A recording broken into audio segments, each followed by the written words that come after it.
다 함께 자리에서 일어나셔서 사도신경으로 신앙 고백하심으로 주일 오부 예배를 삼위일체 하나님께 올려드리겠습니다. 전능하사 천지를 만드신 하나님 아버지를 내가 믿사오며 그 외아들 우리 주 예수 그리스도를 믿사오니 이는 성령으로 잉태하사 동정녀 마리아에게 나시고 본디오 빌라도에게 고난을 받으사 십자가에 못 박혀 죽으시고 장사한 지 사흘 만에 죽은 자 가운데서 다시 살아나시며 하늘에 오르사 전능하신 하나님 우편에 앉아 계시다가 저리로서 산자와 죽은 자를 심판하러 오시리라. 성령을 믿사오며 거룩한 공회와 성도가 서로 교통한 것과 죄를 사하여 주신 것과 몸이 다시 사는 것과 영원히 사는 것을 믿사옵나이다. 아멘.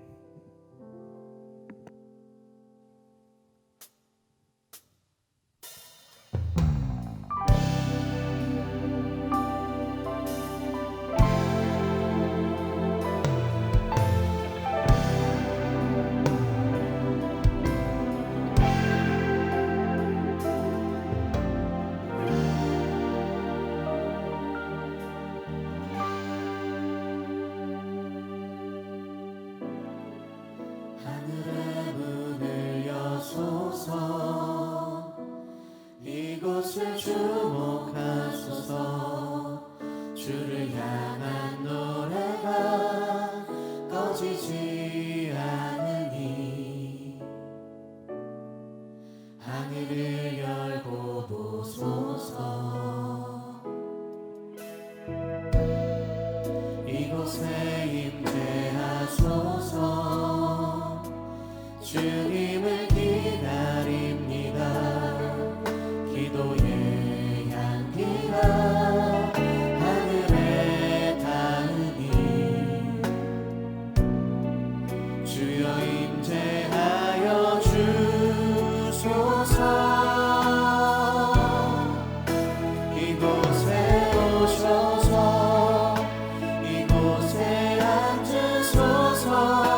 이곳에서 드리는 예배를 받으소서.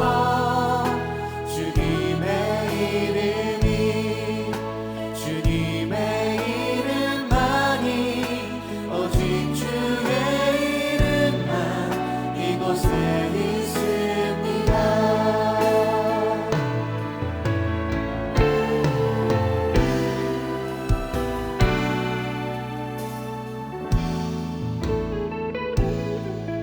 하늘의 문을 여소서. 이곳을 주목하소서. 주를 향한 노래가 꺼지지 않으니 하늘을 열고 보소서. 이곳에 임재하소서. 이곳에 임재하소서. 주님을 기다립니다. 기도의 향기가 하늘에 닿으니 주여 임재하여 주소서. 이곳에 오셔서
주시옵소서. 주여 이곳에 임재하여 주시옵소서. 주님의 이름을 높입니다. 할렐루야.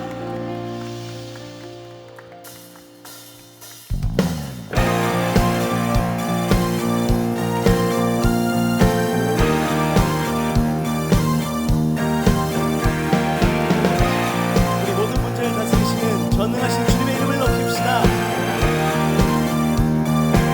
전능하신 주, 전능하신 주 놀라운 사랑 죄와 사망을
누가 주를 막아서리 누가 주를 막아서리 누가 주를 막아서리 누가 주를 막아서리 누가 주를 Stop the Lord.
사랑과 은혜가 충만하신 하나님, 아름다운 새날 허락하여 주시고 주님의 사랑과 은혜 안에서 하나님을 찬양하며 예배드릴 수 있도록 허락하심에 감사를 드립니다.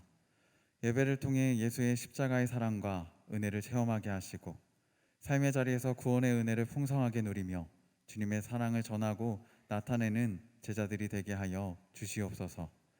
용서의 하나님, 한 주간 살면서 지은 모든 죄를 회개합니다.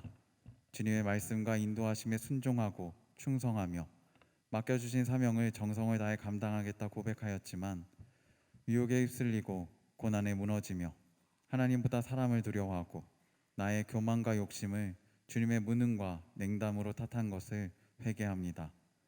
자비로우신 하나님, 연약하고 어리석은 우리를 용서하여 주시옵소서. 예수님의 보혈로 우리의 몸과 마음에 새겨진 수치와 부끄러움을 씻겨 주시어 우리의 약함보다 크신 주님의 열심을 체험하게 하시고 삶의 자리에서 방법을 고민하는 것이 아닌 주님께 방향을 돌이킴으로 하나님의 나라를 누리며 주님과 승리하는 자녀들이 되게 하여 주시옵소서. 치유와 회복을 망설이지 않으신 하나님, 전쟁과 재해, 질병과 소망을 잃어 괴로워하는 이웃들을 위해 기도합니다. 언제나 성령께서 동행하심과 중보하고 있는 공동체가 있음을 기억하게 하시고 크신 주님의 품 안에서 주님의 사랑과 평안을 누리며 소망이 회복되고 상처와 아픔이 치유되는 역사가 일어나게 하여 주시옵소서. 담임 목사님의 영육간에 강건하게 하여 주시고 광림교회 모든 기관과 부서 속해 선교회, 지교회와 선교지를 통해 하나님을 만나 참된 사랑을 체험하게 하시어 치유되고 부흥하는 역사가 일어나게 하시고 부욕해 하시는 예수의 생명을 전함으로 소망이 회복되고 주님의 제자들을 세워감으로 교회와 나라, 열방의 미래를 준비하는 광림재단이 되게 하여 주시옵소서. 광림교회 청년부를 이끄신 하나님, 외적 강요에 흔들리지 않는 영혼의 든든함을 허락하여 주시옵소서. 주님의 품에 적극적으로 동참하여 하나님의 이름이 온 땅에 아름답게 드러나게 하시고 말씀과 기도의 자리를 지켜감으로 영적으로 더욱 성숙하여 즐겁게 불편을 선택하고 욕망을 절제하며 작은 일에도 만족하고 하나님과 이웃을 사랑함으로 이 땅의 하늘나라가 우리 가운데 임재하고 있음을 나타내는 예수님의 제자들이 되게 하여 주시옵소서. 호렙산 기도의 기간을 보내고 있습니다. 이른 새벽 호렙에 오를 때마다 주님을 뜨겁게 만나게 하시고 기도의 제목들을 응답받아 나의 간구를 흘려듣지 않으시는 하나님의 은혜를 체험하고 주님과 더 친밀해지는 우리 모두가 되게 하여 주시옵소서. 맡겨주신 15개 지방의 국내 교육 선교와 세계 나라의 해외 선교를 준비하고 있습니다. 준비 과정 가운데 주님께서 임재하시어 나의 뜻과 사랑을 전하는 것이 아닌 주님의 뜻과 사랑을 전하여 복된 주님의 제자들이 세워지고 교회 학교의 부흥의 불씨가 일어나게 하시어 주님께 일어나게 하시고 주님께 순종하고 맡겨드릴 때 더 아름답게 변화시키시는 은혜를 체험하며 하나님과 더 깊어지는 우리 모두가 되게 하여 주시옵소서. 말씀을 전하시는 목사님에게 주님의 은혜와 성령을 충만하게 부어주시고 우리 마음의 말씀이 잘 심겨지게 하시어 삶의 자리에서 말씀에 순종할 때 이미 예비하신 주님의 사랑과 은혜를 체험하고 하나님을 더 신뢰하여 예수님을 닮아가며 주님께 영광 돌리는 성숙하고 성장하는 우리 모두가 되게 하여 주시옵소서. 예배를 위해 정성을 다해 헌신하는 LF 미니스트리와 오케스트라, 예배 안내팀, 예배 연출팀, 성경공동위원과 봉헌위원 가운데 주님의 크신 은혜와 성령의 충만함을 부어주시기를 원하며 이 모든 기도 제목들을 이루어 주실 것을 믿으며 예수 그리스도의 이름으로 기도합니다. 아멘. 하늘에 계신 우리 아버지여, 이름이 거룩히 여김을 받으시오며 나라에 임하옵시며 뜻이 하늘에서 이루어진 것 같이 땅에서도 이루어지이다. 오늘날 우리에게 일용할 양식을 주옵시고 우리가 우리에게 죄 지은 자를 사하여 준 것 같이 우리의 죄를 사하여 주옵시고 우리를 시험에 들게 하지 마옵시고 다만 악에서 구하옵소서. 대개 나라와 권세와 영광이 아버지께 영원히 있사옵나이다. 아멘.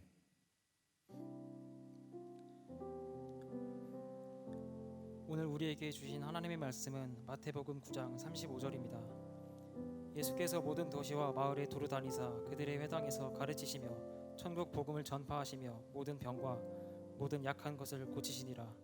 아멘.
LF 오케스트라의 또 귀한 찬양에 큰 은혜 받으신 줄로 믿습니다.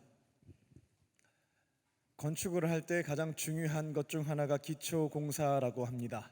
그러니까 기초가 튼튼하지 못하면 큰 건물을 짓기가 어렵다라는 것이죠. 만약 기초가 약한 상태에서 고층 건물을 세우게 되면 시간이 지나거나 혹은 원하지 않는 자연재해가 발생하게 되면 쉽사리 무너져 버린다는 것입니다. 중국에서 부실하게 지은 건물이 두부처럼 무너져 내리는 것에 대해서 두부공정이라고 얘기한답니다. 그러니까 두부를 저희가 힘을 조금만 주게 되면 부서지게 되잖아요. 기초가 부실한 상태에서 건물을 지었을 때 두부공정이라고 표현한다고 합니다. 2019년 9월에 상하이에 강풍이 불게 됐는데 17층짜리 아파트였는데 사진 보니까 놀랍더라고요. 그냥 도미노 넘어지듯이 바람에 의해서 아파트가 이렇게 넘어져 버렸습니다. 기초공사가 부실한 경우 태풍이 아니라 강풍이었거든요. 그대로 한순간에 모든 것이 사라져 버렸다는 것입니다. 이런 일을 최대한 방지하려면 어떻게 해야 될까? 정답은 건물의 기초를 튼튼하게 다져 놓으면 이와 같은 어려운 문제들은 최소화할 수가 있겠습니다. 여러분이 가지고 있는 기독교 신앙도 마찬가지겠습니다. 한 지역에서 허리케인이 발생하게 되었습니다. 동시에 높은 파도와 바람도 몰아치고요, 천둥 번개까지 내리치는 겁니다. 이런 경우를 퍼펙트 스톰이라고 해서 완전한 폭풍 이렇게 표현을 합니다. 그러니까 하나만 오는 게 아니라 여러 가지가 동시다발적으로 발생해서 도무지 대처할 수 없을 때 퍼펙트 스톰이라는 표현을 잘 쓰는데요. 기독교 신앙도 마찬가지예요. 살다 보면 퍼펙트 스톰, 그러니까 한 가지 어려움만 찾아오지 않고 이미 경험했을 겁니다. 아유 힘들어 죽겠는데 다른 일이 또 몰려오고 견딜 수가 없는 이처럼 어려운 환난의 시간들이 찾아온다라는 겁니다. 그때 흔들림 없이 굳건한 상태에서 믿음을 지켜가며 쭉 그 폭풍을 이겨내려면 기초가 튼튼해야 되겠습니다. 하지만 기초가 빈약하다라고 하면 도미노 넘어지듯이 확 넘어지는 거죠. 정성을 다해서 다 만들어 놓았던 것이 한순간에 물거품처럼 사라질 수 있다라는 것입니다. 다양한 봉사와 선교, 전도 활동에 우리 참여하고 있는 청년들과 성도님들이 많이 계십니다. 여러 가지 역할들을 감당하다 보면 거기에서 예상치 못했던 위기에 직면하기도 하고, 연약하고 부족한 사람들이 함께 힘을 모아서 일을 하다 보니까 서로 상처를 주고 아픔을 겪게 될 때도 있습니다. 그리고 교회에서 하는 모든 일들은 하나님께서 기뻐하시는 일이기 때문에 열심히 하게 되면 하나님은 너무나 즐거우세요. 근데 사탄의 경우에는 너무나 분노가 치밀어 오르는 거죠. 그래서 공격과 유혹들이 있는 것입니다. 때로는 하나님께서 그 팀을 너무나 귀하게 쓰고 싶으신 거예요. 근데 불순물이 생각보다 많습니다. 그러면 환난을 허락하셔서 고난을 주심으로 연단하는 작업들을 통해 불순물을 제거하시는 그런 시간들도 동시에 올 수가 있겠습니다. 이런 경우 퍼펙트 스톰이라고 말할 수 있겠죠. 신앙의 기초가 튼튼하게 다져진 사람들은 아무리 많은 것들이 한 번에 몰려온다 할지라도 반석과 같이 흔들림이 없습니다. 꿋꿋하게 주어진 역할을 주어진 자리에서 감당하며 걸어갈 수가 있다는 것이죠.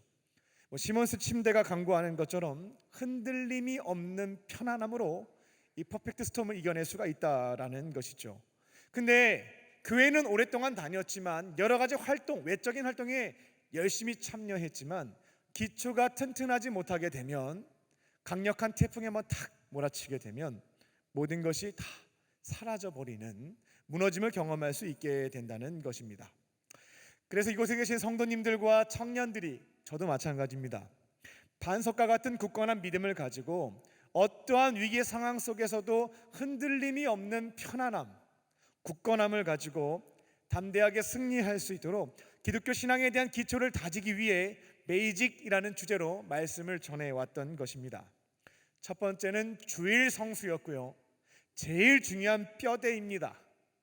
선교를 10번 갔다 왔지만 선교 갈 때만 주일 예배 오시는 분들 계신데, 그런 분들은 문제가 없을 때에는 관계가 없겠지만 관계가 됐던 위기 상황이 발생하게 되면 한 번에 무너져 버림을 안타깝지만 경험하게 될 겁니다. 주일 성수가 중요한 뼈대예요. 주일 성수부터 지켜가는 거죠. 두 번째 뼈대는 평일 성수였습니다. 날마다 말씀 묵상과 기도로 하루를 열어가는 평일 성수. 세 번째 뼈대는 보는 예배가 아니고요, 드리는 예배였습니다. 구경꾼, 방청객, 시청자가 돼서 혹은 청중평가단이 되어 예배를 평가하거나 관람하지 않습니다. 구원해 주신 그분께 정성을 다해, 예수님이 하나님을 사랑할 거라면 목숨 바쳐서 해라 라고 말씀하신 게 있죠. 예배 드리는 순간이 하나님 사랑을 실천하고 하나님을 섬기는 시간이거든요.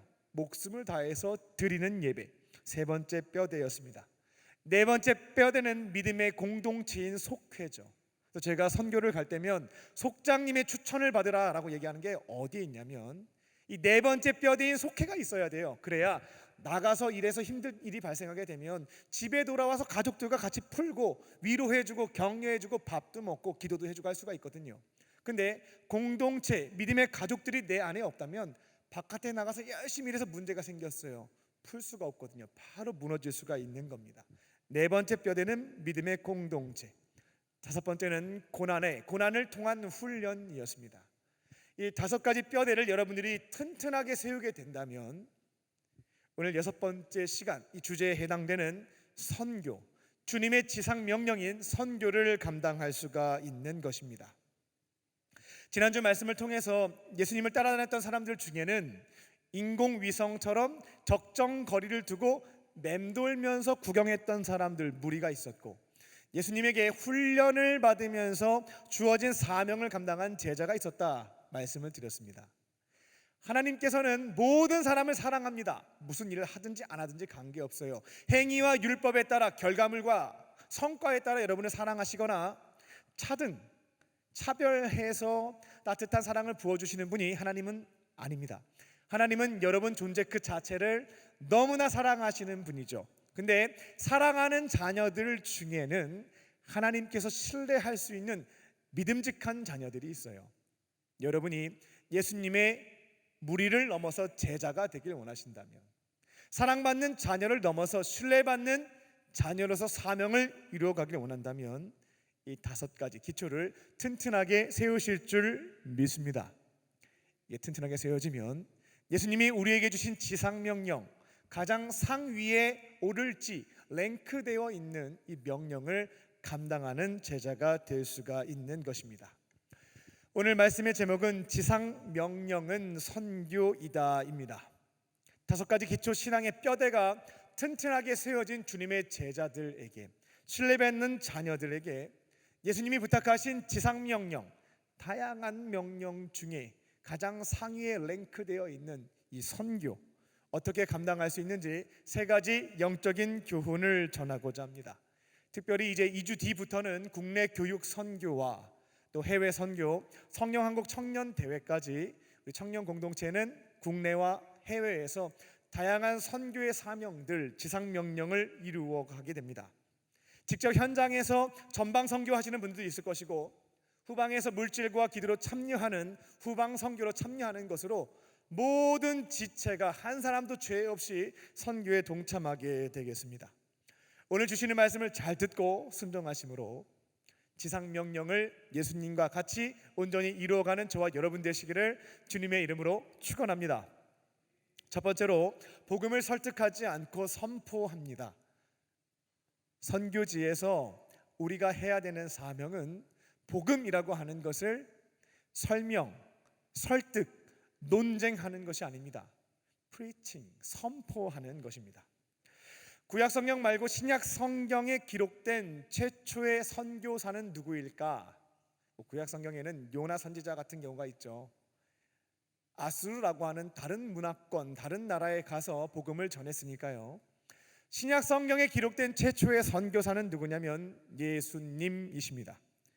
하늘의 영광을 다 버리고 낮고 천한 이 땅에 인간의 형상으로 내려오셨습니다. 이를 신학적 용어로는 성육신, 인카네이션이라고 표현을 하죠. 하늘나라에 사셨던 그분이 땅에 속한 사람들을 구원하기 위해서 하늘나라에서 땅의 나라로 내려오신 것이죠. 그리고 타 문화권으로 직접 들어가서 30년 동안 그 문화권에 살고 있는 사람들을 이해하고자 시간을 보내게 됩니다. 앞으로 펼쳐질 3년간의 선교를 위해서 30년의 시간을 현지화를 위해 시간을 사용하셨다라는 겁니다. 제가 처음 이제 군종 장교가 되기 전에 영천에 있는 육군 3사관 학교에서 9.5주 동안 군인이 되기 위한 훈련을 받게 됐습니다. 다양한 것들은 배울 수 있다라고 생각을 했지만 저는 특수사관이에요. 그러니까 군종 목사로 목회 활동을 하기 위해서 군에 들어갑니다. 또 제네바 협약 때문에 저희는 총기를 가지고 있지 않았거든요. 근데 9.5주 동안 훈련을 받는데 각계 전투를 배우는 겁니다. 그러니까 속에서 나는 안 싸울 건데, 솔직히 이제 힘드니까 안 하고 싶은 마음도 있었어요. 근데 나는 총 들고 싸울 게 아닌데 왜 각계 전투를 시킬까? 수류탄도 던지래요. 사격 훈련도 하라는 겁니다. 그때마다 힘든 게 기저에 깔려 있긴 했지만 나는 목회 활동할 건데 안 하면 좋겠다. 왜 받아야 될까라고 하는 고민이 있었습니다. 그때 정리했던 것이 바로 성육신이었습니다. 선교지를 가게 될 때 가장 먼저 해야 될 것은 성육신이다. 내가 앞으로 목회할 것, 선교할 곳은 군대였기 때문에 나와 함께 더불어 살아가는 그 사람들이 군복을 입고 어떠한 훈련을 받고 있는지, 어떠한 어려움을 겪고 있는지를 경험을 해봐야 바르게 이해하고 도울 수 있겠다라고 하는 것으로 생각을 정리를 했습니다. 그리고 그렇게 9.5주의 다양한 훈련들에 참여하게 되었을 때, 실제 현장에서 군종 목사로 활동할 때 그 경험이 그들을 이해하고 돕는데 많은 도움이 되는 것들을 경험할 수가 있었습니다. 그렇게 예수님은 30년이라는 기간 동안의 선교를 위해서 현장에서 함께 그들과 시간을 보내셨습니다. 그 시간은 이 땅에서 너무나 힘겹게 살아가고 있는 사람들, 죄인과 세리와 땅에 속한 사람들이라 손가락질 받는 사람들이 어떠한 고충과 아픔과 오해들을 받고 있는지 그것을 직접 경험할 수 있는 시간이었습니다. 그렇게 바른 이해가 갖추어지게 되었을 때, 즉 30세가 되었을 때 세례 요한에게 세례를 받고 이 땅에서의 선교사의 사명을 감당하기 시작하십니다. 오늘 본문을 보게 되면 3년의 공생의 기간 동안에 선교하신 예수님이 어떠한 모습으로 하셨는지 세 가지로 너무나 요약이 잘 되어 있습니다. 첫 번째는 preaching, 한국말로 번역하자면 복음 선포. 복음을 선포하는 것이 예수님이 선교지에 사셨던 첫 번째 역할이었습니다. 여기서 복음이라고 하는 것은 굿뉴스예요. 아주 좋은 소식. 야구 좋아하시는 분들은 오늘 어느 팀이 이겼대, 나한테 굿뉴스, 복음이 될 수가 있겠죠. 축구 좋아하시는 분들은 이강인이 잘 모르겠어요. 아무튼 되게 좋은 팀 갔다고 들었습니다. 아무튼 그 좋은 팀에 가게 됐대라고 하는 것이 나에게 큰 복음이 될 수가 이런 적에 좀 취약점이 조금은 있어요. 네, 이런 것들이 복음이 될 수가 있겠어요. 복음, 굿뉴스라고 하는 것은 우리에게 너무나 좋은 소식이다라는 겁니다. 그리고 복음, 선포, 프리칭이라고 할 때에는 설명, 설득, 논쟁이 아닙니다.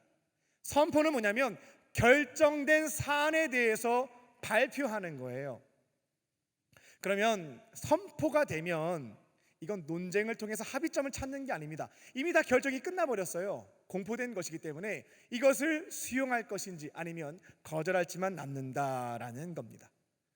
예수님이 복음을 선포하셨을 때에는 이것 갖고 한번 논쟁해보자 라는 것이 아니었고요, 결정된 사안에 대해서 사람들에게 공포한 것이고, 그것을 듣는 사람들은 yes, 수용할 것인지 no, 거절할 것인지 이것만 남았다라는 겁니다. 중간지대, 선포가 되게 되면 중간지대는 존재하지 않습니다. 그럼 예수님이 3년의 공생의 기간 동안에 선포하신 복음, 많은 사람들에게 굿뉴스, 너무나 좋은 소식, 그것은 무엇이었을까? 예수님이 첫 번째로 하셨던 설교의 제목을 보게 되면 3년 동안 이와 같은 복음을 전하셨겠구나 라고 확인해 볼 수가 있겠습니다. 설교 제목을 통해서 보게 되면 회개, 천국, 이 두 가지가 많은 사람들에게 전했던 복음임을 알 수가 있습니다. 예수님은 고통스럽게 살고 있는 많은 이들에게 첫 번째 복음, 굿뉴스로 이와 같은 메시지를 전달하셨습니다. 하나님 아버지의 품을 떠나서 살고 있는 여러분들은 불행할 수밖에 없습니다. 품을 떠난 것을 회개하고 하나님의 품으로 돌아오게 되면 하나님의 자녀로 회복될 수가 있고 하나님의 사랑과 은혜 안에 살아갈 수 있습니다 라고 하는 복음을 그 시대 유대인들에게 전달했습니다. 품을 떠난 것을 회개하고 아버지께로 돌아와라. 이 내용을 정확하게 설명해 주는 예화가 바로 탕자의 비유이죠. 아버지의 품을 떠났던 부잣집 둘째 아들이 유산까지 당겨받고 먼 나라에 가서 허랑방탕하게 살면서 다 탕진해 버리게 되죠. 품을 떠난 결과 노예가 됩니다. 종이 됩니다. 돼지가 먹는 열매를 사르를 먹는 신세로 전락하고 말았던 거죠. 하나님과 아버지에게 큰 죄를 지었음을 깨닫고 회개하게 되었고 그는 일어서서 아버지 품으로 돌아오게 됩니다. 그러면 일반적인 대인 관계에서 잘못을 했으면 대가를 지불을 해야죠. 잘못한 것에 대한 형벌도 받아야 될 것이고 금전적인 피해를 주었으면 갚아야죠. 보상해야죠. 근데 놀랍게도 탕자의 비유를 보게 되면 아버지는 노예 신세가 되어 노숙자 신세가 되어 돌아오는 아들을 안아줍니다. 손에다가 금가락지를 끼워주게 되는데 이건 아들로서의 권위를 회복했다라는 것을 의미합니다. 옷도 갈아입히고 신발도 신기고 소 잡아다가 동네 잔치 벌여요. 동네 사람들한테 소고기 한 점씩 다 먹이는 거예요. 무슨 얘기했겠어요? 내 아들 손가락질 하지 말라고. 재산 탕진하고 돌아왔지만 내가 아들로 인정해 줬으니까 뒤에서 수근수근 거리지 말라고. 내 사랑받는 아들로 인정하면 되는 것이고 이 아이에 대해서 나쁜 얘기 이상한 시선 보내지 말라고 아마 고기 먹이면서 부탁했을 겁니다. 이처럼 예수님은 그 시대 사람들에게 하나님의 품을 떠나서 노예처럼 살고 있는 그들에게 죄를 회개하고 돌아온다면 하나님은 당신들을 다시금 자녀로 삼아주시고 그 은혜 안에 살아갈 수 있게 할 것이다 라고 하는 회개, 첫 번째 복음을 전하셨습니다. 두 번째 복음 메시지는 이제는 아버지 품으로 돌아왔으면 하나님의 통치 받고 살라는 겁니다. 돈 있고 힘 있고 건세 잡은 자들한테 무슨 꼼꼼을 떨어지지 않을까 싶은 마음으로 그 사람들이 시키는 거 다 하면서 영혼까지 팔아가면서 타락하지 말고 아버지 품으로 돌아왔으면 하나님이 시키시는 것 하면 된다. 그분의 통치를 받으면 이 땅에서도 천국 생활할 수가 있고 그의 은혜 안에 살아갈 수 있다라고 하는 복음을 전했던 것입니다. 예수님이 이 땅에 와서 하나님의 나라가 시작됐거든요. 사탄이 왕처럼 노릇하고 있는 어두운 이 세상에 예수님이 오셨죠. 그리고 사탄의 통치와 문화를 따르지 않고 온전히 하나님의 뜻에 순종하는 삶을 사셨죠. 그렇게 하나님의 통치가 몇백 년 만에 처음 이 땅 위에 이루어진 겁니다. 어두운 세상 위에 작은 촛불처럼 하나님의 나라가 시작되었던 거죠. 예수님은 나처럼 너희들도 그 품에 돌아왔다면 하나님의 통치를 그대로 받으면서 살아가면 된다. 그러면 그 은혜 가운데 살아갈 수 있다. 통치의 내용으로 말씀해 주신 것은 어렵지 않았습니다. 무거운 짐진 자들아 다 내게로 오라. 613개 율법조항 외우려고 고민하지 않아도 된다. 장로의 전통과 유전을 배우기 위해서 너무 고통스럽지 않아도 된다. 내 짐은 너무나 쉽고 가볍다. 그 내용은 무엇이었습니까? 사랑하며 사는 것이었어요. 우리가 돌아가서 하나님 품에 거하게 된다면 하나님이 우리에게 명하시는 것은 복잡하지 않다는 겁니다. 하나님을 사랑하고 내 곁에 있는 사람들을 사랑하는 것, 이 두 가지 짐만 지고 가면 된다. 그렇게 천국 생활도 하고 아버지 품에서 행복하게 살아가라 라고 하는 것이 예수님이 십자가 대속사역을 감당하시기 이전까지 사람들에게 전했던 복음 메시지, 즉 회개와 천국이었습니다. 예수님이 그 이후에 인류의 죄를 대신해서 십자가에서 죄값을 다 받으시게 되죠. 우리가 받아야 되는 죄의 형벌과 지옥의 저주를 대신 감당해 주신 겁니다. 그렇게 십자가 대속이라고 하는 것은 값을 지불하는 것을 통해서 죄에서부터 탕감받게 하다라는 뜻을 갖고 있어요. 이 대속사역을 감당하신 뒤에 그분의 제자였던 12명의 사람들은 이처럼 복음을 전했습니다. 예수님이 전하셨던 것과는 조금 다른 내용이었죠. 그들이 외친 복음 선포는 세 가지였습니다. 첫 번째로 전했던 것은 예수가 부활했다라고 하는 것이 굿뉴스였습니다. 한 50일 전쯤에 처형당한 예수가 부활했다, 역사적으로 부활했다라고 하는 것을 많은 사람들에게 굿뉴스로 전달했던 겁니다. 그 당시 유대인들은 예수님에 대해서 자칭, 스스로 칭한 거죠. 자칭 하나님의 아들, 자칭 구원자, 메시아, 자칭 유대인의 왕이라고 규정했습니다. 하지만 하나님께서는 십자가에 달려 죽으신 예수님을 3일째 되는 날 부활시키시는 것을 통해서 자칭 아니야, 진짜야, 팩트야, 진짜로 나의 아들이고 진짜로 구원자고 진짜로 만왕의 왕임을 확증해 보이셨다라고 하는 것을 선포한 겁니다. 예수님의 제자들이 두 번째로 선포했던 복음 메시지는 예수가 구원자다라고 하는 사실이었습니다. 예수의 죽음이라고 하는 것은 안타까운 유대교 라비의 죽음도 아니고 로마의 반역을 꿈꾸었던 독립운동가의 죽음도 아니었고 인류를 죄와 죽음에서부터 구원하시기 위한 대속 사역이었음을, 우리를 죄의 문제, 죽음의 문제에서부터 구원해 주시기 위해서 대속 사역을 감당하신 것임을 알려주었습니다. 그 예수님은 우리의 구원자이시다. 죄의 문제와 죽음의 문제를 해결해 주실 수 있는 유일한 구원자이시다 라고 하는 것을 굿뉴스로 예수님을 모르는 자들에게 전달했습니다.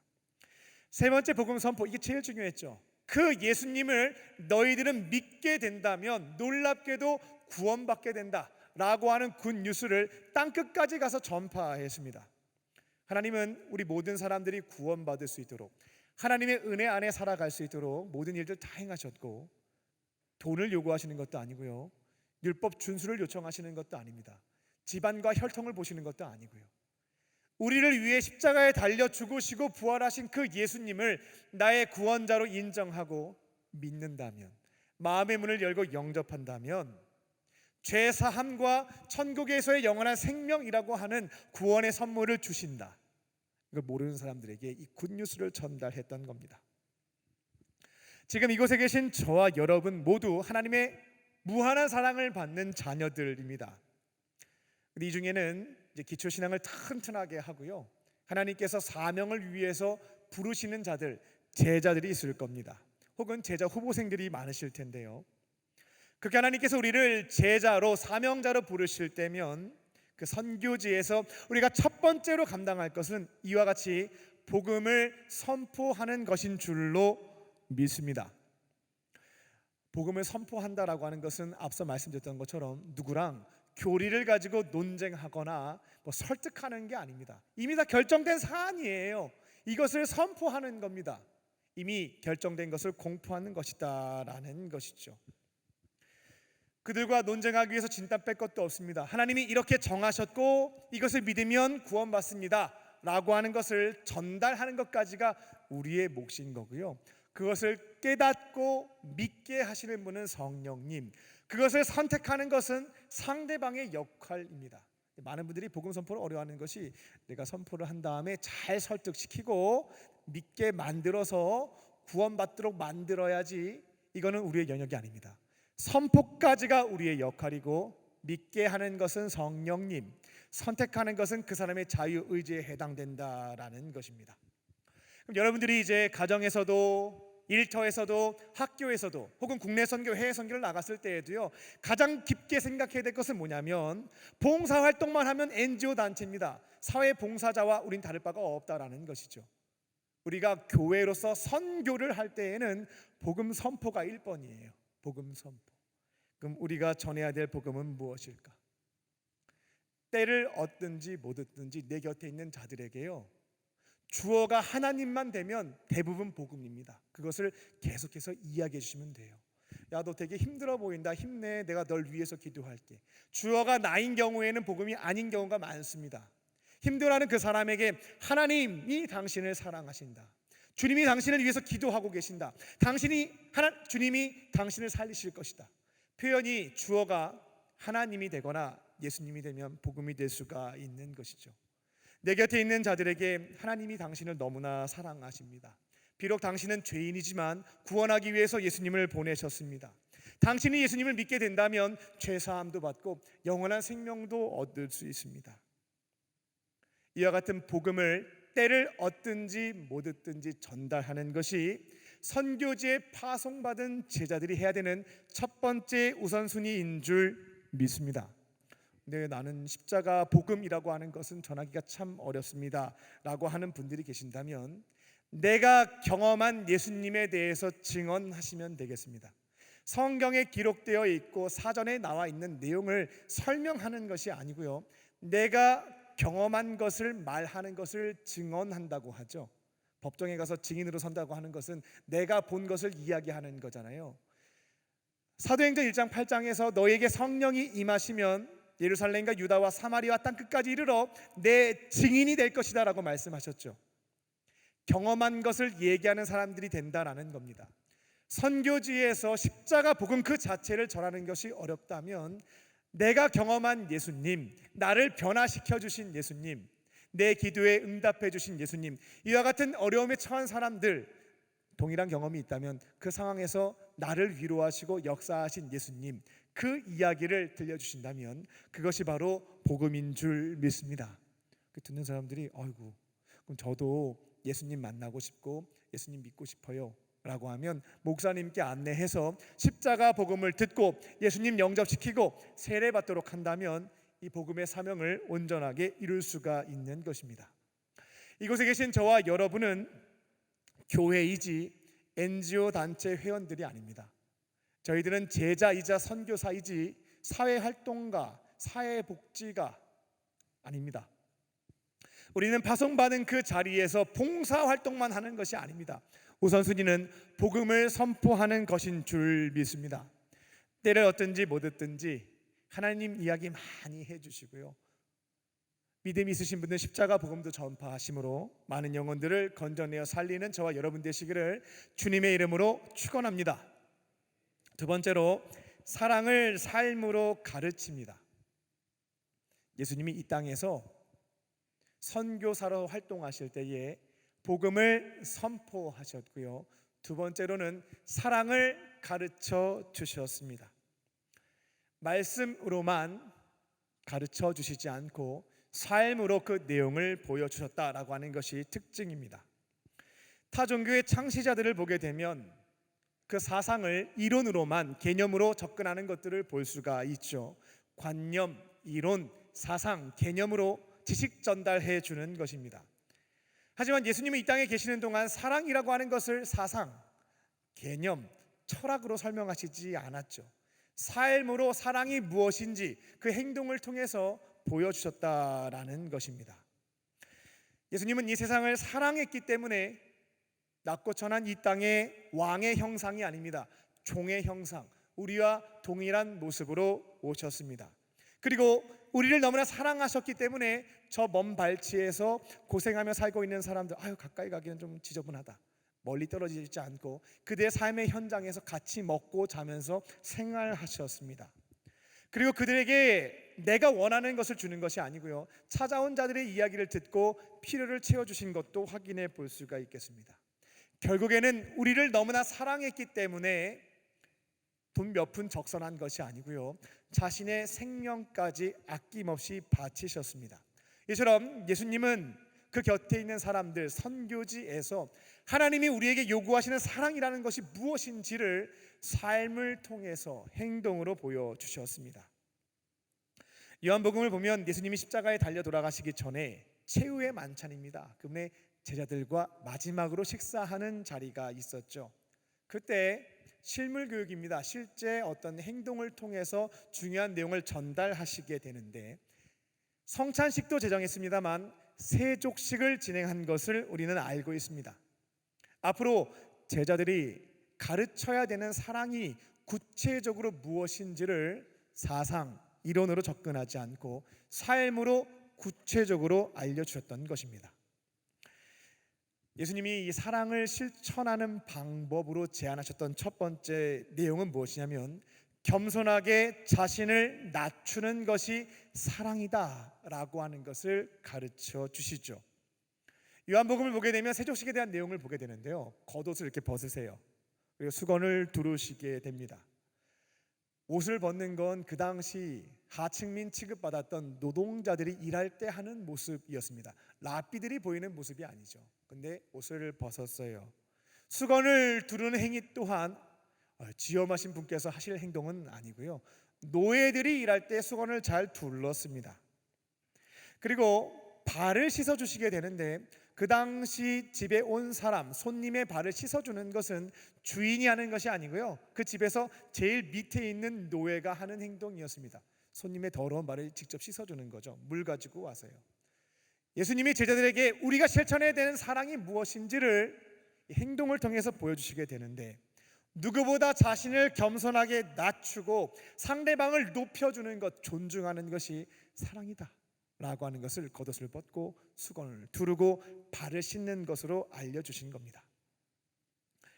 이거 알기는 아는데 실제적으로는 어렵다라고 하는 것이 우리의 고민일 겁니다. 제가 군에 있을 때 이게 정말 고민이 됐던 것이 사실입니다. 군 밖에 있을 때에는 눈에 보이지 않는 계급장이 있기는 합니다. 안타깝지만요, 그런 시선으로 사람을 평가하게 되고 그에 따라서 다른 행동과 말을 하는 각자의 모습을 보며 괴로워하시는 분들이 있을 거예요. 근데 군대 가니까 눈에 보이는 계급장이 있더라고요. 지위가 있는 거죠. 나보다 높은 사람이 누군지, 나보다 낮은 사람이 누군지가 눈으로 다 정리가 되는 겁니다. 나보다 계급이 높은 사람을 존중하고 섬기는 것은 어렵지가 않습니다. 배겨 있는 것이고, 잘하면 나에게 돌아올 것도 있기 때문에 인간인 즉슨 잘하게 되어 있다라는 것이죠.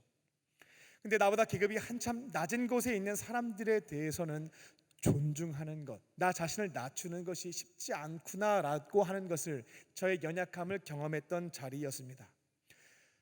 마음은 원이로되 육신이 연약하여 잘 되지가 않는 거죠. 그때마다 제가 붙잡았던 말씀은 마태복음 25장 40절에 있는 것이었죠.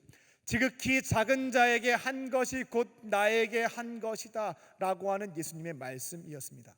나보다 계급이 낮은 사람을 존중하기 어렵고 높은 사람을 대했던 모습과 격차가 너무나 벌어질 때면 지극히 작은 자가 곧 예수님이다 라고 하는 말씀을 붙잡고, 지금 예수님이 앉아 계시는구나 라는 마음을 가지고 얘기도 듣고 섬기는 것을 지켜가려고 나름대로 아둥바둥했던 그런 기억도 납니다.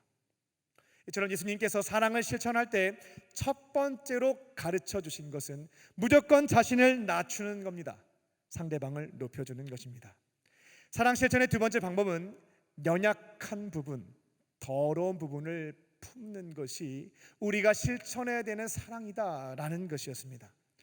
주님이 물을 가지고 와서요, 어디를 닦아주냐면 발을 닦아주게 되죠. 그 사람 신체 부위 중에서 가장 더러운 부분을 닦아주게 됩니다. 결국 우리가 실천해야 되는 사랑은 뭐냐면, 내 곁에 있는 이들이 나랑 잘 맞아요, 나한테 잘해줘요. 그렇게 좀 지나다 보면 다툼이 없는 경우도 있지만 시간이 지나면 연약한 모습, 나랑 잘 맞지 않는 모습, 때로는 더러운 부분까지 보게 됩니다. 연인 사이였을 때는 서로 좋은 모습만 보여주죠. 사랑하는 게 어렵지가 않습니다. 근데 결혼 생활을 시작하게 되면 내가 그동안 보지 못했던 것들을 보게 돼요. 그러면 실망했어, 나를 속였어, 사랑할 수 없어, 우리 그만 헤어져, 이런 말들을 하게 되잖아요. 예수님께서 사랑이라고 하는 것은 뭐냐면 가장 더러운 부분, 연약한 부분을 품는 것, 그게 바로 사랑임을 말씀해 주신 것입니다. 세 번째는 정화시키는 것입니다. 더러운 부분을 발견했으면요, 눈을 감는 것도 아니고 외면하는 것도 아닙니다. 깨끗하게 씻어 주시잖아요. 더러운 부분을 품고 정화시켜주는 것이 진짜 사랑이다라고 하는 것을 가르쳐 주십니다. 남의 자녀가 장난으로 문방구에서 도둑질 했다가 걸렸다라고 하는 소리를 들으면, 아이고 뭐 어린 시절에 그럴 수도 있죠, 아이고 쟤네들 뭐 그랬나 보다 라고 넘어갈 겁니다. 그런데 내 아이가, 내 자식이 문방구에 가서 물건을 훔쳐서 걸렸다라는 얘기를 듣게 되면 가만히 있을 수 없죠. 3살 버릇 80 간다고 하는데요, 그 아이의 죄악을 끊어낼 수 있도록 울면서 기도하면서 때로는 훈계하면서 끊어낼 수 있도록 하는 것이 진짜 자식을 사랑하는 부모의 모습이겠죠. 예수님이 누군가를 사랑한다면 더러운 부분을 품고 정화시켜주는 것, 이게 바로 진짜 우리가 실천할 사랑이다라는 것을 알려주셨습니다. 우리가 선교를 할 때 가정도 선교지고요, 우리 그리스도인들에게는 직장도 선교지고 군대도 선교지고 앞으로 국내 해외 모두가 선교지입니다. 그때 기억해야 될 점입니다. 복음을 선포하고요, 같이 머무는 기간 동안에 예수님이 가르쳐 주시고 보여주신 사랑을 실천하실 줄 믿습니다. 내가 만나는 사람이 나보다 연소하다 할지라도, 가진 것이 작고 배움이 짧고 경험이 미천하다 할지라도 나 자신을 낮춥니다. 그리고 상대방을 높여주고 존중하는 것이죠. 나는 그 사람의 종이고 그 사람은 나의 예수님, 나의 주인임을 인정하는 것입니다. 그렇다고 해서 굴종하거나 맹종하라는 뜻은 아닙니다. 항상 자신을 낮추고 상대방을 존중하는 것, 예수님의 뜻에 어긋나는 것이 아니라면 주인의 뜻에 따라서 맞춰주는 것, 그것이 바로 선교지에서 우리가 보여야 하는 사랑의 모습인 것입니다.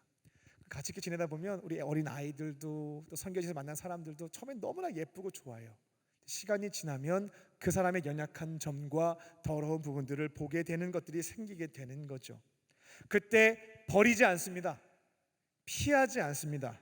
외면하지 않습니다. 근데 이게 내 뜻대로 안 되잖아요. 그때 제가 제일 많이 하는 건 성령님께 도우신 구예요. 주님, 제 시각으로는 저 사람 사랑할 수가 없고요, 제 생각으로는 지금 화내고 싶고 이 자리 뜨고 싶습니다. 예수님의 마음으로 볼 수 있게 해주시고, 예수님의 눈으로 볼 수 있게 해주시고, 주님의 마음으로, 국률한 마음으로 품을 수 있도록 성령님 마음 주세요. 이게 안 될 때면 제가 짧게 그 상대방 눈치채지 못하게 기도하는 경우들이 있습니다. 그러면 나의 마음을 바꿔주시고 내 시각을 고쳐주시는 것들을 경험하게 돼요.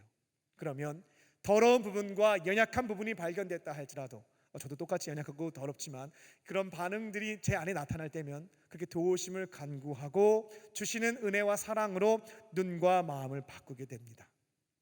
그리고 그 사람이 정화될 때까지 머물러 주는 거예요. 사랑으로 권면도 하는 것이고, 그 사람이 이겨내지 못할 때 응원도 해주는 거고 격려도 해주면서 정화될 때까지 지켜주는 것이 바로 우리가 지켜가야 하는, 선교지에서 실천해야 되는 사랑인 줄 믿습니다. 우리 모두가 제자로 파송받은 삶의 자리가 있죠. 또 특별히 이번 여름에는 교육 선교와 해외 선교, 또 성령 한국 대회도 마찬가지입니다. 그 자리에서 만나는 자들에게 예수님처럼 사랑을 실천하는 저와 여러분 되시기를 주님의 이름으로 축원합니다. 끝으로 힐링, 아픔과 상처를 회복시킵니다.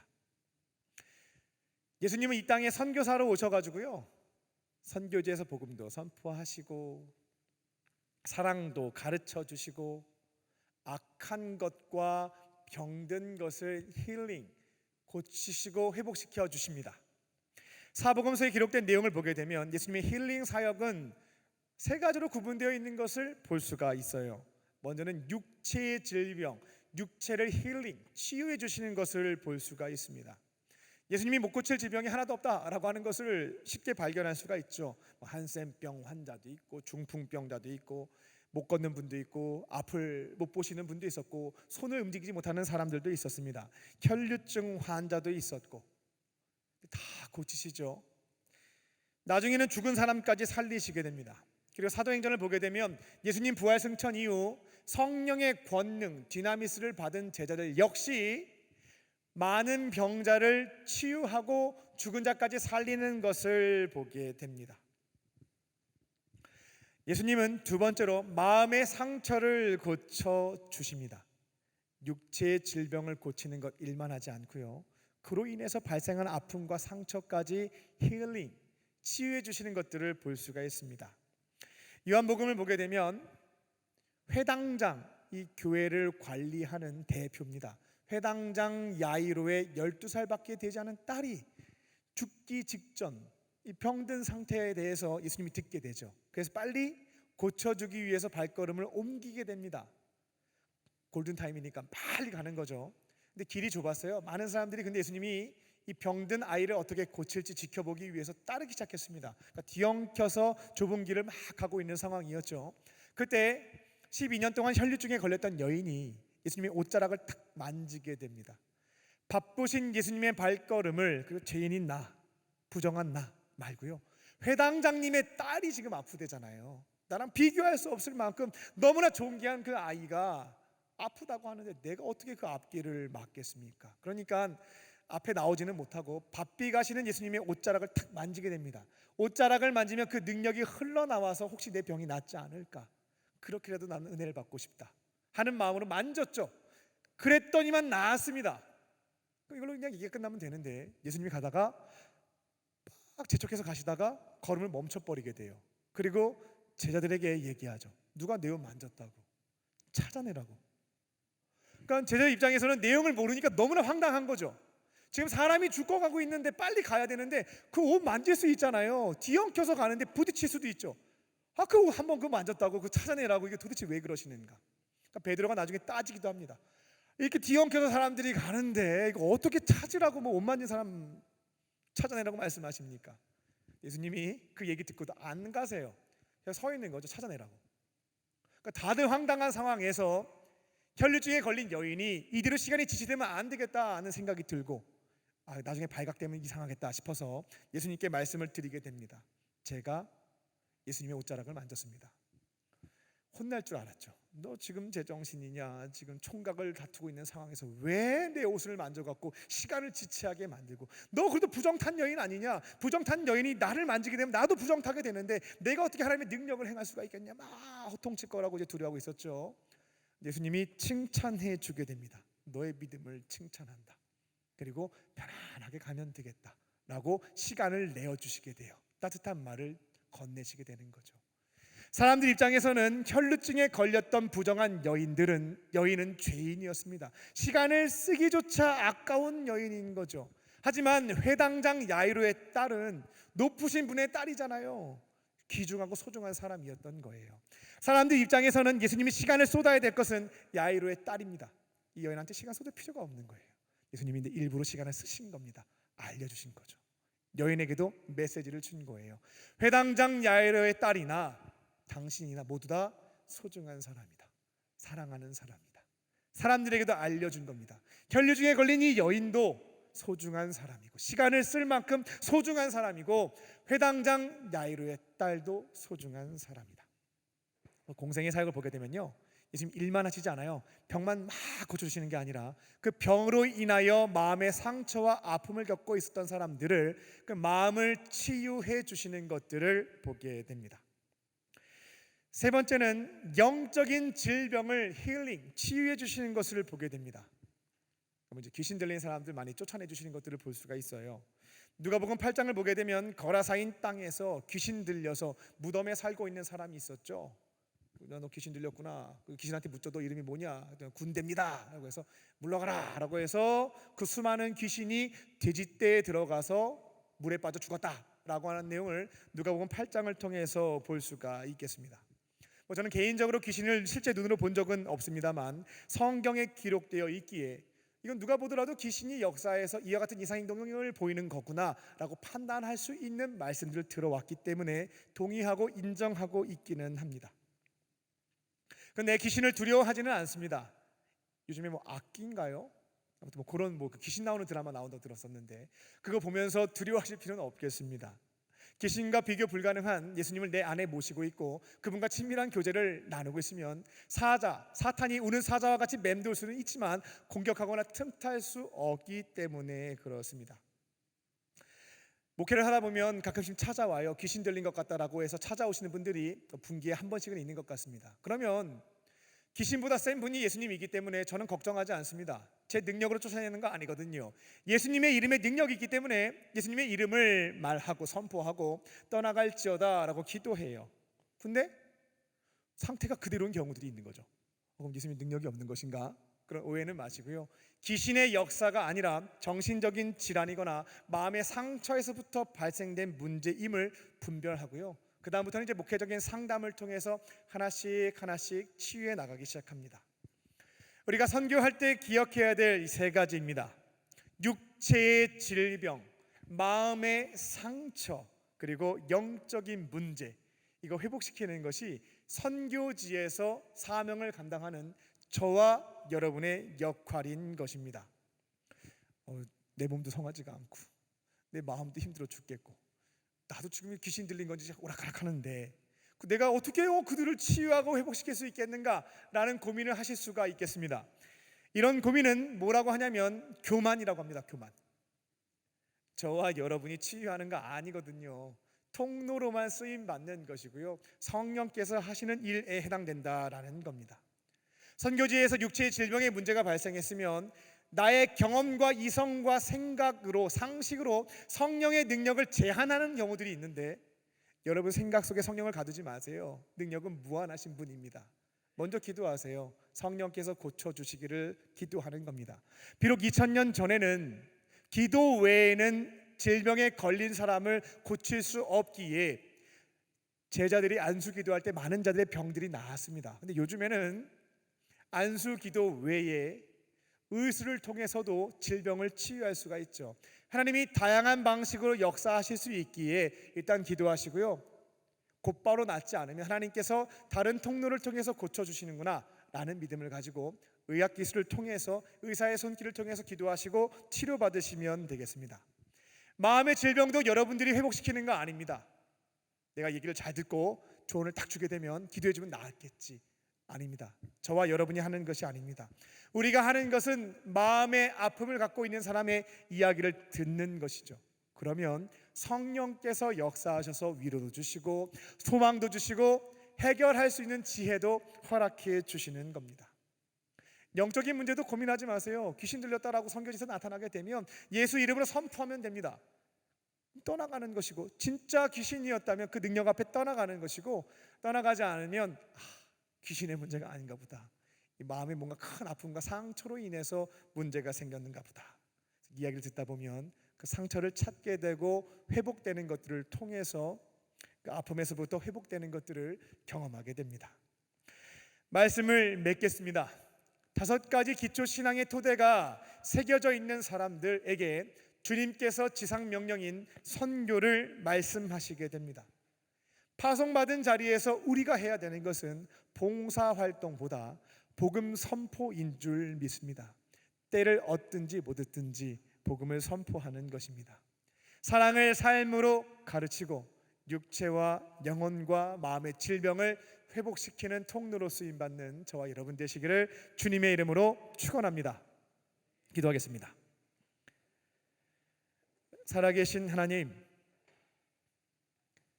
주님께서 부르신 제자로서 파송받은 삶의 자리에서 선교의 사명 감당해 갈 때에 오늘 주신 말씀 붙잡고 복음도 선포하고 사랑도 가르치고 회복시키는 사명들 온전히 이루어갈 수 있도록 함께 하시고 인도하여 주시옵소서. 그렇게 하실 줄 믿고 감사드리며 예수님의 이름으로 기도합니다. 아멘. 우리 주신 말씀 기억하며 민족의 가슴마다 함께 찬양하시겠습니다.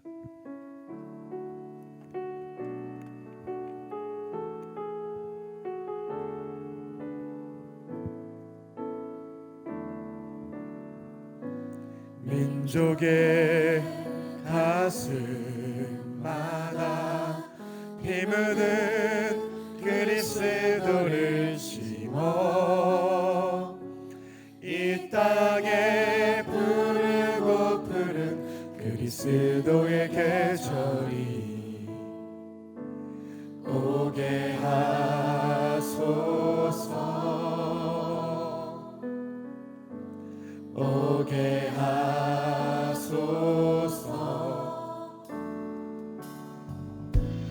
이 땅에 하나님의 나라가 이루어지게 하옵소서. 모든 사람의 마음과 교회와 가정에도 하나님 나라가 임하게 하여 주소서. 주의 천명들이 예수의 그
시간 각자에게 주신 말씀 붙잡고 기도하는 시간 갖겠습니다. 우리 1분 동안 침묵하며 하나님께서 나에게 주시는 생각, 마음, 음성을 듣겠습니다. 1분 동안 내게 주시는 레마의 말씀을 듣겠습니다.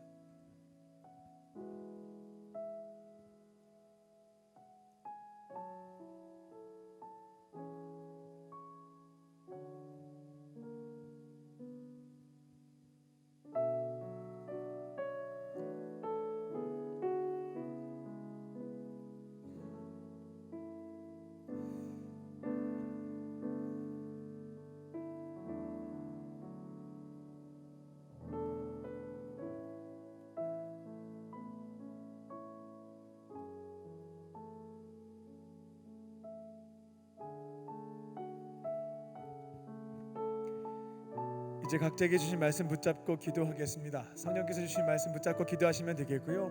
잘 모르겠다 하시는 분들은 한 가지 결심하십시오. 오늘 말씀 들으면서 앞으로 이렇게 살아야 되겠다, 결단하신 것을 가지고 기도하시면 되겠습니다. 다 함께 주여 한번 부르시고 우리 통성으로 저 앞에 기도하겠습니다. 주여.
살아계신 아버지 하나님, 이 땅에 사는 동안 우리를 선교사로 부르신 줄 믿습니다. 우리가 살고 있는 그곳은 주님께서 파송하신 선교지임을 기억하며 예수님께서 3년 동안 보여주셨던 복음 선포와 사랑의 실천과 회복의 사역들을 성령과 함께 감당해가는 우리 모두 되게 하여 주시옵소서.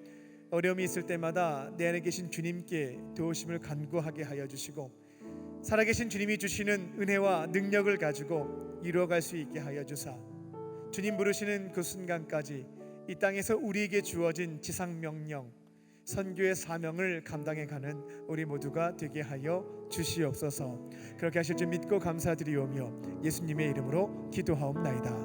아멘. 우리에게 말씀을 주신 주님께 감사의 박수 올려드리겠습니다.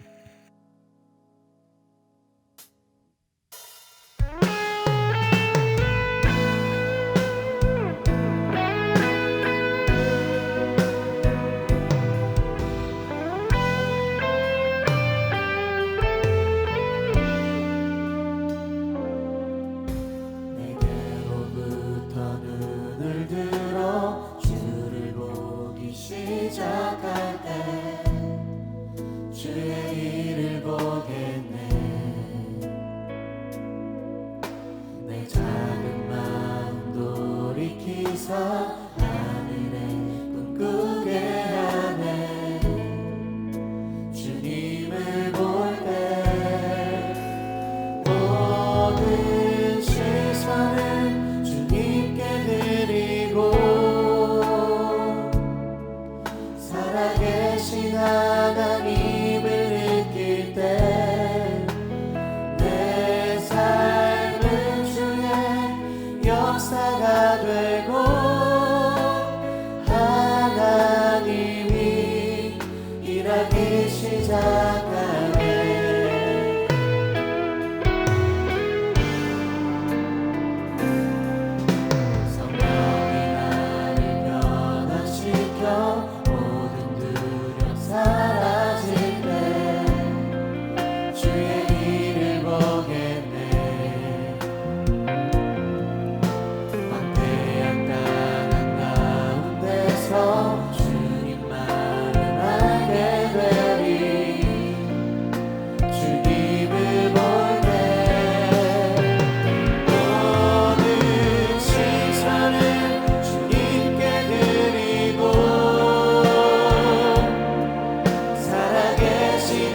살아계신 하나님, 이 시간 삼위일체 하나님께서 베풀어 주신 은혜와 사랑을 기억하며 우리에게 있는 오병이어와 두 렙돈을 주 앞에 드립니다.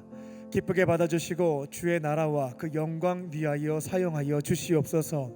예물이 쓰여질 때마다 살아계신 하나님이 또 따뜻한 사랑이 증거될 수 있게 하여 주사, 절망 가운데 있는 자들이 빛이신 예수님을 보게 하여 주시고 그 은혜를 경험할 수 있게 하여 주사, 주의 품에 돌아와 은혜 가운데 살아갈 수 있도록 주님 역사하여 주시옵소서. 예물을 드린 손길을 기억하여 주사 넉넉함으로 채워주시고 하나님의 교회와 어려운 이웃을 섬기는 축복의 통로로 쓰임받게 하여 주시옵소서. 예물 드리지 못한 자들의 마음도 위로하여 주시고 삶을 통하여 기쁨의 예물 드리게 하여 주시옵소서. 이 시간 몸과 마음과 영혼에 질병이 있는 자들 위해서 중보합니다. 은과 금은 내게 없으나 내게 있는 것 내게 주노니 곧 나사렛 예수의 이름으로 모든 질병은 떠나갈지어다. 모든 악한 것들은 떠나갈지어다. 성령께서 역사하여 주시고 친히 기름 부어 주사 마음의 상처와 육체의 질병, 영적인 문제에서부터 온전한 치유와 회복의 은총을 내려주시고 살아계신 하나님께서 내 삶의 역사하심을 많은 자들에게 증거할 수 있는 증인의 사명 감당할 수 있도록 은혜 베풀어 주시옵소서. 또 주의 말씀 붙잡고 세상으로 나아갑니다. 성령과 함께 파송받은 선교지에서 사랑도 실천하고 복음도 선포하고 내 곁에 있는 이들 회복시키는 사명도 이뤄갈 수 있게 하여 주사, 부르심 받는 그 자리까지, 그 순간까지 선교의 사명들을 온전히 이루어갈 수 있는 우리 모두가 되게 하여 주시옵소서. 그렇게 하실 줄 믿고 감사드리오며 예수님의 이름으로 기도합니다. 아멘.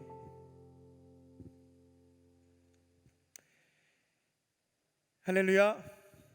하나님은 당신을 사랑하십니다. 서로에게 고백하며 인사를 나누겠습니다. 하나님은 당신을 사랑하십니다. 하나님은 당신을 사랑하십니다.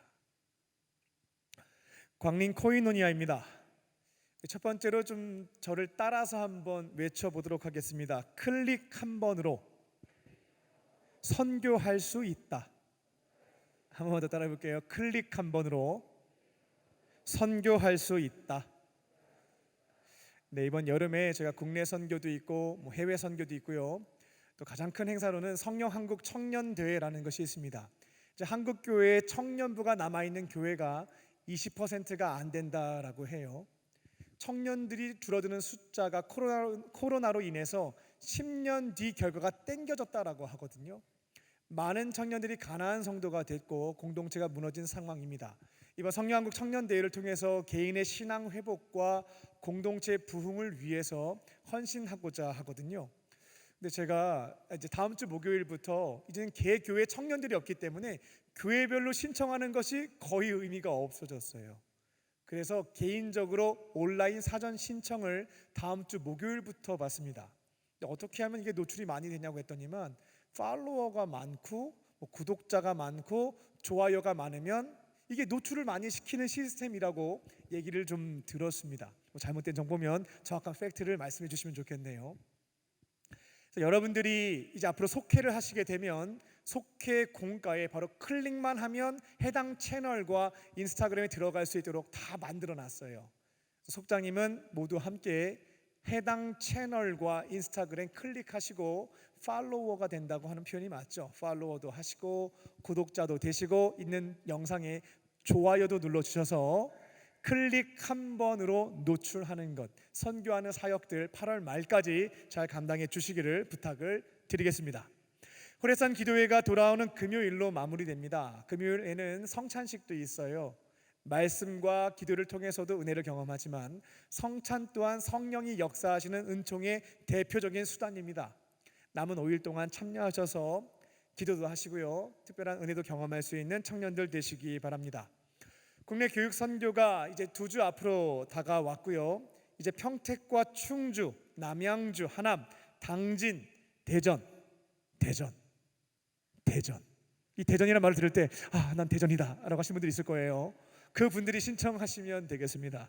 이 6개 지역에 한두 분, 많게는 5-6명까지 팀원이 부족한 상황들이 있습니다. 기도하시고 감동 주시는 것에 따라 순종하시는 것들을 통해서 함께 주의 선교의 사명 감당해 가시기 바랍니다.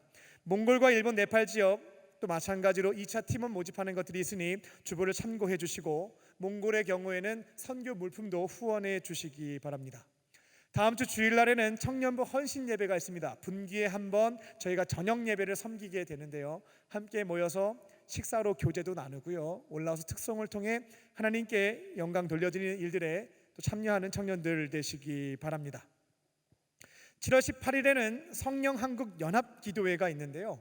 지난 겨울 수련회 때 강사로 오셨던 정재원 목사님과 이정태 목사님을 강사로 다시 한번 역전의 용사들을 불렀습니다. 같이 함께 오셔서 화요일 날 교회에서 7시에 김밥 드립니다. 드시고 출발하면 됩니다. 가셔서 8시부터 성령 한국 청년 대회와 이 시대에 힘겨워하고 있는 청년들 위해서 기도하는 일들에 동참하는 우리 청년들 되시기 바랍니다. 광림 장학생도 선발합니다. 주부를 참고하셔서 장학금도 신청하시고 또 선발되시면 또 하나님이 주시는 것들도 감사하게 받으시기 바랍니다. 다른 광고는 주부를 참고해 주시기 바랍니다. 오늘 교회 처음 나오신 새 가족이 있습니다. 호명하시면 자리에서 일어나 주시기 바랍니다. 충심으로 환영하겠습니다. 이목주 권사님 인도하신 김주혜님, 우리 박상욱 형제님 인도하신 김지은님, 조영성님 인도하신 조정우님, 또 카드 안 내셨지만 처음 나오신 분 있으면 자리에서 일어나 주시면 충심으로 환영하겠습니다. 나의 자녀 너의 하나님 여호와 내 맘에 계시니 너를 구원하셨네. 나의 사랑 나의 자녀 너의 이름 언제나 기억하고 계시니 주의 영광으로 가득 채우리라. 우리 박수 한번 축복하겠습니다. 자리에 일어나 계시면 기도해 드리겠습니다. 살아계신 하나님, 오늘 이곳에 주님께서 너무나 사랑하시는 우리 청년들 보내주시니 감사합니다. 다양한 이유로 교회에 찾아왔지만 그들에게 마음 주시고 발걸음을 인도해 주신 분은 하나님이신 줄로 믿습니다. 아버지 하나님의 품으로 돌아왔사오니 예배 자리에서 예수님의 사랑과 은혜를 경험하게 하시고 세상이 줄 수도 없고 알 수도 없는 참된 평안과 기쁨을 누리게 하여 주시옵소서. 앞으로는 외롭게 혼자 지내지 않고 예수님과 믿음의 형제 자매들과 함께 거룩하고 행복한 삶을 살게 하여 주시옵소서. 모든 것 감사드리오며 예수님의 이름으로 기도합니다. 아멘. 뜨겁게 박수로 환영하겠습니다. 다 함께 자리에서 일어나셔서 주님께 결단의 찬양 올려드리겠습니다.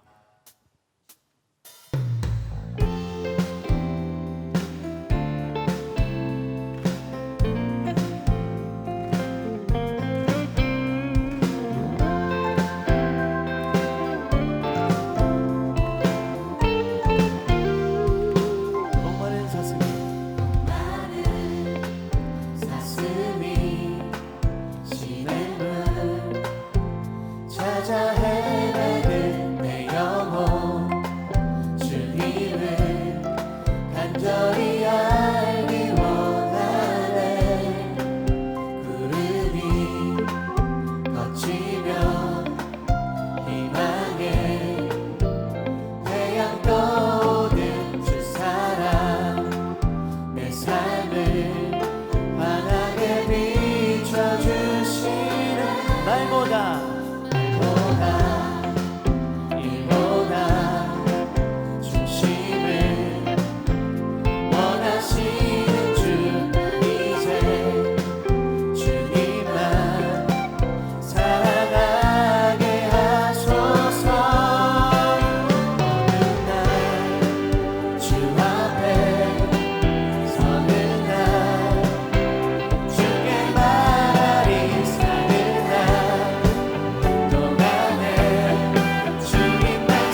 이제는 우리 주 예수 그리스도의 은혜와 아버지 하나님의 크신 사랑하심과 성령님의 함께 하심이 파송받은 삶의 현장에서 복음 선포와 사랑 실천과 치유의 사명을 성령과 함께 온전히 이루어드리기로 결단한 믿음의 성도들과 청년들 머리 위에 지금부터 영원토록 함께 하시기를 간절히 축원하옵나이다.